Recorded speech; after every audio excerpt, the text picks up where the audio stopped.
यहां तक कि बाहर बिल्डिंग के ऊपर से चढ़कर उसे जान से मारने पर उतारू हो गए ये कट्टरपंथी। पाकिस्तान के हैदराबाद में अशोक कुमार के घर पर भीड़ ने हमला कर दिया, मॉब लिंचिंग की कोशिश तक की। हैरान कर देने वाली तस्वीरें हैं ये, देखिए किस तरह से उसके घर तक चढ़कर जाकर उसके घर में घुसने की कोशिश कर रहे थे ये कट्टरपंथी, उसको जान से मारने की इच्छा से, इरादे से।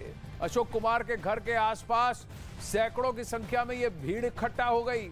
भीड़ के सिर पर खून सवार था।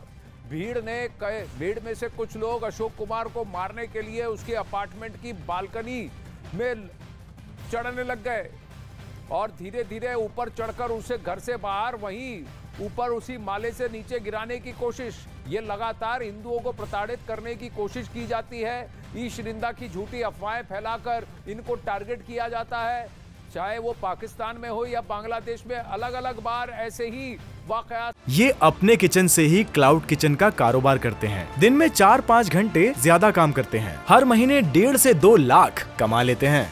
इनसे सीखना है तो फ्रीडम ऐप को अभी डाउनलोड कीजिए। सामने आए हैं, भीड़ ने अशोक को नीचे उतारने के लिए कह रही थी, नीचे उतरने की कह रही थी, लेकिन अशोक अपनी जान बचाने के लिए पुलिस का इंतजार करने लगा। हालांकि कुछ देर बाद पुलिस आई और भीड़ को हटाने के लिए बल प्रयोग भी पुलिस को करना पड़ा। लाठी चार्ज कर भीड़ को वहां से तितर बितर तो कर पाई पुलिस, लेकिन भीड़ के दबाव में पुलिस ने अशोक कुमार को ही हिरासत में ले लिया और उसी पर केस कर दिया।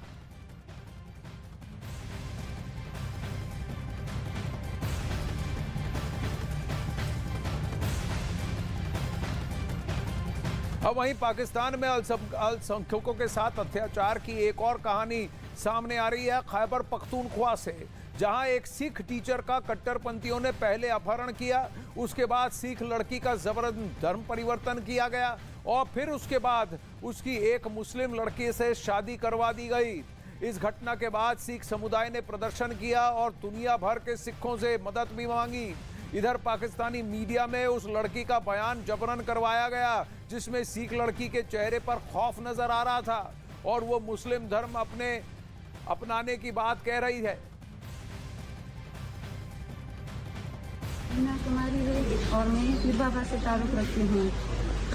मेरी क्वालिफिकेशन जो है वो मास्टर है और मैं एक हाई स्कूल में टीचिंग करती हूँ सिटी पोस्ट पे।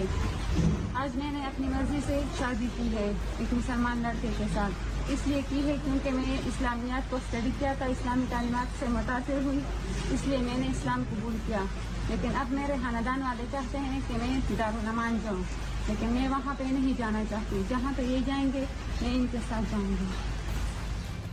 अब वहीं पाकिस्तान में सिखों पर हो रहे अत्याचार को लेकर भारतीय सिख समुदाय चिंतित है। इसे लेकर बीजेपी नेता मनजिंदर सिरसा के नेतृत्व में एक डेलीगेशन विदेश मंत्रालय के अधिकारियों से मिला भी।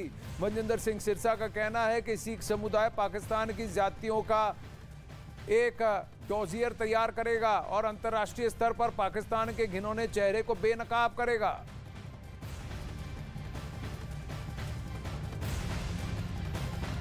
इस वक्त मनजिंदर सिंह सिरसा हमारे साथ मौजूद हैं। सर, लगातार जिस तरीके से पाकिस्तान में अल्पसंख्यक सिख के साथ जो है ज़्यादती हो रही है, अभी एक नया केस आया जिसमें कि एक टीचर को जो है अगवा कर लिया गया। बार बार इस तरीके की चीज़ें आखिर हो क्यों रही है? सारी दुनिया में पाकिस्तान ये कहता है कि हम लोग तो माइनॉरिटी के लिए, हमारे लिए मन में बहुत तो कुछ है ही नहीं, माइनॉरिटी नाम की चीज़ बची नहीं है वहाँ पे। देखिए अब सिख जो हैं 8-9 हज़ार सिख कुल बचे हैं, 10 लाख सिख थे प्री पार्टीशन। तो वो सब लोगों को क्या हुआ है, जहाँ तो मजबूरन उनको इस्लाम धर्म कबूल करना पड़ गया, तो मुल्क छोड़कर भाग गए। निरंतर बेटियां अगवा होती हैं। देखिए आज तक वो ग्रंथी की बेटी वापस नहीं हुई। आज ये दीना कौर जो है ये एक पढ़ी लिखी एक टीचर है।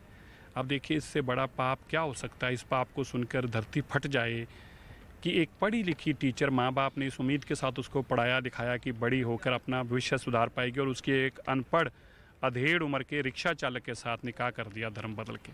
इससे बड़ा पाप क्या हो सकता है? और उस बाप की आवाज़ आप सुनो, आपको उस दर्द देख के मैं समझता हूँ कि आसमान और ज़मीन भी फट जाए उस बाप की, जब सुनते हैं कि मेरी बेटी को बचा लो, उसकी आबरू बचा लो।